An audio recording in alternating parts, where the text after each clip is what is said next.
sou a Paula do Responde Aí, para bater um papo hoje sobre a EDO superior homogênea. Separei aqui umas EDOs que a gente já viu, né, como se resolve. Ó, y' mais 2y igual a zero, a gente já viu, né?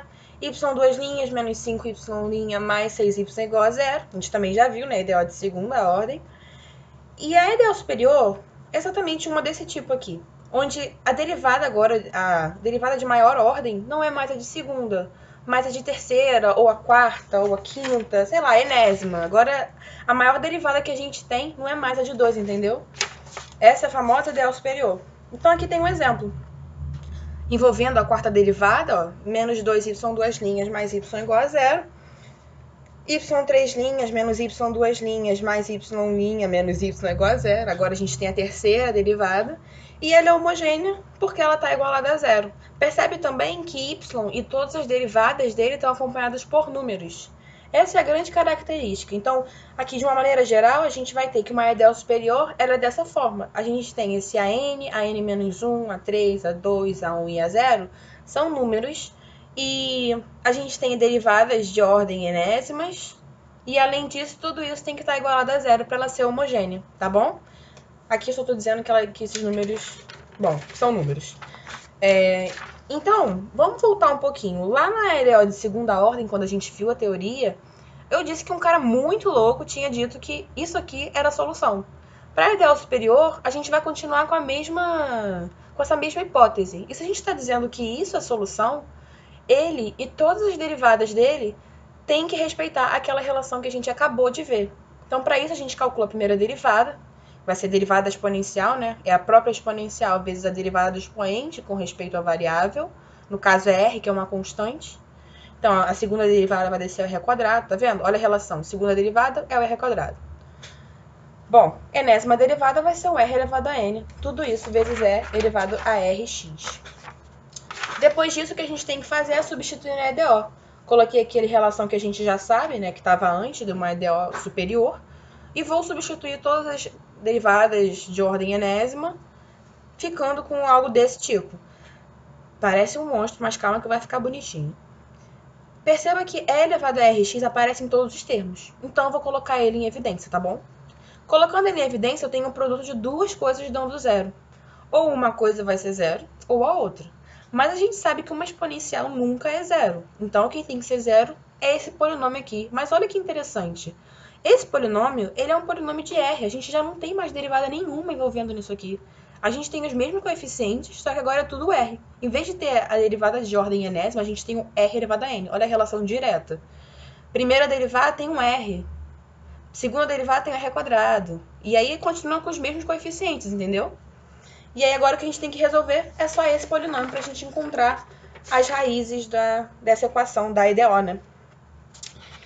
Então, para falar sobre isso, primeiro a gente tem que ter uma noção sobre o que é uma multiplicidade de uma raiz. O que é a multiplicidade?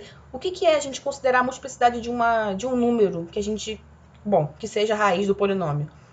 É a quantidade de vezes que esse número vai aparecer como uma raiz. Ou seja, a gente sabe que uma equação de grau n tem n raízes, mas elas não precisam necessariamente ser todas diferentes, elas podem ser iguais. Olha um exemplo, coloquei aqui uma equação biquadrada, tá? Quando envolve um r à quarta e um r ao quadrado, isso aqui é chamado de equação biquadrada. O truque aqui é você chamar esse r quadrado de uma outra variável. No caso aqui, eu chamei de x, por quê? Olha como é que fica bem melhor. Visualmente até melhor, né?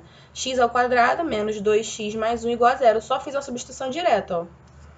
E isso aqui a gente já sabe resolver, né? Quando é quadrática assim, a gente já sabe. A gente vai ter um x1, lembrando, tem aqui uma equação de grau 2, tem que ter duas raízes. A primeira raiz vai ser o 1, então o r, né, relacionado a essa raiz, vai ser mais ou menos 1. Lembrando que o que interessa pra gente é o r, não o x, ok? Não esquece de voltar para descobrir quem é o r. Para o segundo x, que deu 1 também, o r vai ser mais ou menos 1. Então, qual vai ser o conjunto de solução? Menos 1, 1, menos 1, 1. Percebe que o menos 1 tem multiplicidade 2, porque ele aparece duas vezes como raiz. E o 1 tem multiplicidade 2 também.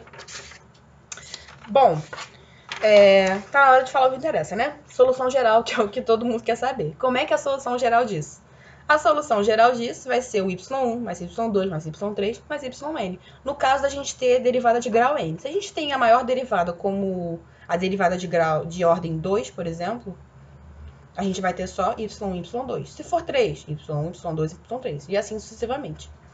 Para isso, a gente tem que separar em dois casos. Raízes com multiplicidade 1, que é tipo tranquilo, mel na chupeta para resolver. E o segundo caso, que é um pouquinho mais chatinho, que são as raízes com multiplicidade maior do que 1.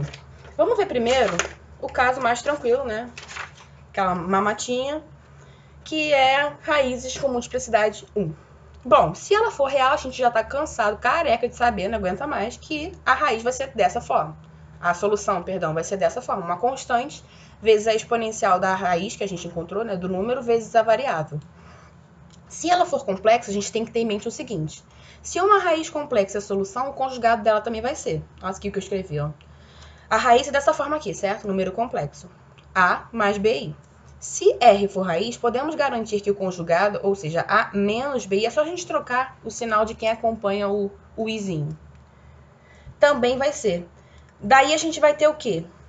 Toda vez que aparecer um complexo na solução, o conjugado dele também vai ser, e a gente vai juntar eles em duas aqui, ó. A gente vai somar y1 mais y2. Sempre considera os dois juntos. E aí vai ser E elevado à parte real do número complexo vezes a variável. C1 cosseno da parte aqui, ó, imaginária, vezes x, mais C2 seno bx. Tá certo? Isso tem que correr na veia, hein? Não esquece. Olha um exemplo. y3 linhas menos y2 linhas mais y' menos y igual a zero. A equação característica vai ser r ao cubo menos r quadrado mais r menos 1. Tá, e agora a gente tem que... Vamos fatorar isso aqui, né? Porque é meio chato de resolver coisas assim. Vou colocar um r ao quadrado. Isso aqui você não se preocupa que com o tempo, com a prática, né? Com os exercícios, você acaba tendo um feeling de como fatorar as coisas. Eu vou colocar um r ao quadrado em evidência porque eu percebi que aparece um r menos 1. E eu já tenho um r menos 1 aqui, entendeu? Colocando o r menos 1 em evidência, eu vou ficar aqui com r menos 1, que multiplica o r ao quadrado, mais 1. E isso igual a zero. Produto de duas coisas dando zero. Ou uma coisa é zero, ou seja, esse primeiro igual a zero, significa que o r é igual a 1. E esse segundo aqui igual a zero, vai ser r ao quadrado tem que ser igual a menos 1. Portanto, o r vai ser a raiz, né? Mais ou menos a raiz disso, que é mais ou menos i. Certo? Então, o conjunto de solução vai ser dessa forma aqui. Bom, agora a gente tem que escrever quem é a solução, né? y1, vou pegar esse 1 aqui, tá? Esse 1 tem multiplicidade 1 e é real. Então, qual vai ser a forma dele? Vai ser uma constante vezes e elevado a x. y2 mais y3 tem que ser e elevado à parte real, que é zero, vezes a variável c2 cosseno da parte imaginária, que é 1, bx, mais c3 seno de bx. Tá? Isso aqui vai para 1, né? Porque é elevado a zero. Então, a solução geral vai ser a soma de y1 mais y2 mais y3, ó, derivada de ordem 3. Então, vai ser C1 é elevado a x mais C2 cosseno de bx mais C3 seno de bx. Tá certo? Ok. Agora, raízes com multiplicidade maior do que 1. Quando a gente tem duas raízes, olha como é que fica essa coisa. Por exemplo, para R1 a gente vai ter o y, C1 é elevado a R1x, tá? E como é R, eu vou colocar R aqui também. E R2, a mesma coisa. Olha como é que eles ficaram iguais. Eles não podem ser iguais. Não esqueça disso. Eles precisam ser diferentes. Então, para isso, a solução geral vai ser o quê? Primeiro uma raiz e depois eu tenho que multiplicar a variável com a outra raiz, certo? E a gente vai multiplicar pela variável até que elas fiquem diferentes. Olha só com grau 3 como uma coisa é análoga. Eu tenho aqui, ó, C1 é elevado a Rx, C2x é elevado a Rx, C3x ao quadrado é elevado a Rx, tá certo? É assim que a gente tem que fazer em todos os casos. Tem que fazer com que eles sejam diferentes. Aí, olha um exemplo. Y a quarta, né? Perdão, a quarta derivada, né, de y menos y3 linhas menos y' mais 8y igual a zero. O polinômio em R fica dessa forma, né? Eu só peguei a quarta, ficou R a quarta, blá, blá, blá. Fatorando, ficou dessa forma aqui. Se eu tenho um produto de duas coisas dando zero, ou uma coisa é zero, ou a outra. Com isso, olha como é que fica. R ao cubo igual a 8 ou R igual a 1.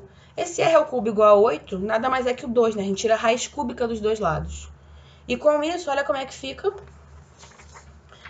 Fica 2, 2, 2, que tem, ele é a raiz desse coisa de R cubo aqui, ó. Se ele é 3, ele tem que se aparecer 3 vezes, tem multiplicidade 3.